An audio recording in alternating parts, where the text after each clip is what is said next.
Hello. So, our first chapter is children's well-being, what it is and how we achieve it. But one thing to keep in mind that's really important, and some of your activities or your assignments in this module relate to you. One thing that I always stress as teachers, we have to take care of ourselves first before we can take care of others. It's kind of like those of you that have flown on a plane before and they're going over the instructions at first. Um, and they talk about how, if you have to use the oxygen or the breathing system, they always say, cover your mouth first and then cover like your child or whoever you're looking after.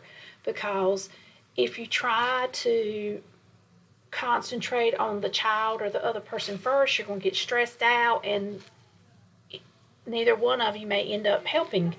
So that's why when it comes to being a teacher, we have to take care of ourselves first before we can expect to take care of others. But one thing, when we talk about health, safety, nutrition, of course, this course covers health, safety, nutrition, but they're all interrelated because one influences the other. Health influences safety, health influences nutrition, nutrition influences health, and nutrition influences safety. So it all goes together, and that equals a person's well-being. We want to have a strong well-being.